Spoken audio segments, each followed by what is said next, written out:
आपने कई बार खबरों में सुना होगा और देखा भी होगा कि दिल्ली में इस बात को लेकर हमेशा ही चर्चा बनी रहती है कि केंद्र सरकार दिल्ली सरकार को अच्छे से काम नहीं करने दे रही, या फिर दिल्ली सरकार की वजह से एमसीडी काम नहीं कर पा रही है, या फिर एमसीडी अपना काम ही ठीक से नहीं कर रही है।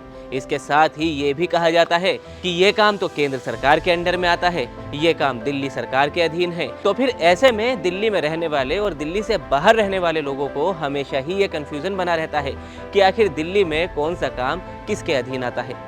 तो आज हम आपके इस कंफ्यूजन को बिल्कुल दूर करने की कोशिश करेंगे और बताएंगे कि आखिर राष्ट्रीय राजधानी क्षेत्र में दिल्ली सरकार, एमसीडी और केंद्र सरकार का क्या कार्य क्षेत्र है। इसके बाद आप समझ जाएंगे कि किसका क्या कार्य क्षेत्र है। क्योंकि एमसीडी चुनाव करीब है तो सबसे पहले शुरुआत करते हैं एमसीडी से कि एमसीडी क्या काम करती है। दिल्ली नगर निगम एक स्वतंत्र बॉडी है। गृह मंत्रालय की ओर से दी गई जानकारी के मुताबिक दिल्ली म्युनिसिपल कॉरपोरेशन एक्ट 1957 के प्रावधानों के तहत काम करती है। इसके साथ ही केंद्र सरकार एमसीडी के डे टू डे कार्यों में कोई हस्तक्षेप नहीं करती। इसके अलावा ये दिल्ली सरकार से भी अलग है। हाल ही में एमसीडी को निकाय बनाया गया है।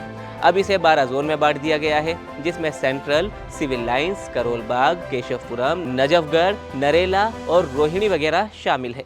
अगर एमसीडी के कामों की हम बात करें तो एमसीडी का काम हेल्थ केयर सुविधाओं का ध्यान रखना है और बीमारियों से रोकने के लिए किए जाने वाली रोकथाम पर भी उसका काम करना है। इनके अलावा 60 फीट से छोटी सड़कों को और बाजार में सफाई का काम भी एमसीडी के ही अंडर में है।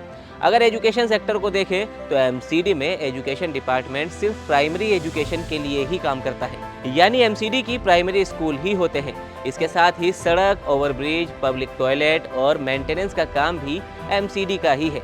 इसमें MCD water supply, drainage system और स्लम एरिया का विकास करना, स्ट्रीट लाइट का काम कराना एमसीडी का ही होता है। दिल्ली में कई पार्किंग स्थान भी एमसीडी के ही अंडर में आते हैं। इसके अलावा एमसीडी का सबसे अहम काम है कचरे का प्रबंधन करना, जिसमें कचरा साफ करना, उठाना, सही स्थान पर ले जाना शामिल है। वहीं सीवरेज का काम भी एमसीडी ही करती है। रेवेन्यू के मामले की अगर बात करें तो एमसीडी प्रॉपर्टी, प्रोफेशनल और टोल टैक्स वसूलने का काम करती है और दिल्ली में जन्म और मृत्यु दर का हिसाब भी एमसीडी ही रखती है। तो अब बात करते हैं दिल्ली सरकार की कि आखिर दिल्ली सरकार क्या काम करती है। दिल्ली में कई काम एमसीडी भी करती है और उससे जुड़े काम दिल्ली सरकार के भी अधीन आते हैं। जैसे एमसीडी और दिल्ली सरकार दोनों ही एजुकेशन और हेल्थ सेक्टर में मिलकर काम करती है।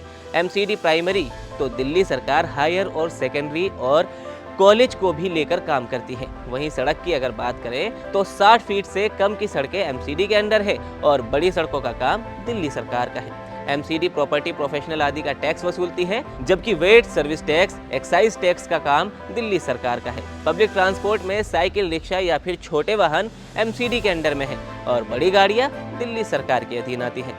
अस्पतालों में दिल्ली सरकार के अधिकार क्षेत्र में बड़े हॉस्पिटल आते हैं, जबकि डिस्पेंसरी आदि नगर निगम के पास ही है। और आखिर में हम बात करते हैं कि केंद्र सरकार क्या काम करती है। आपको बता दूं कि दिल्ली में जमीन और कानून व्यवस्था और पुलिस का काम केंद्र सरकार का है। दिल्ली सरकार के पास इन क्षेत्र को छोड़कर सभी क्षेत्र में कानून बनाने और उन्हें लागू करने का अधिकार है। लेकिन आपको ये भी बता दूं कि देश के सभी केंद्र शासित प्रदेश पर सेक्शन 239 लागू होता है, लेकिन दिल्ली में 239A और 239AB लागू होते हैं। ये दिल्ली को अन्य केंद्र शासित प्रदेशों से अलग बनाते हैं।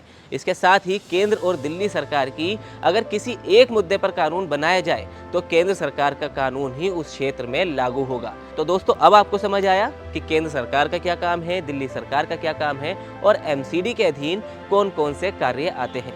तो इस वीडियो में फिलहाल इतना ही।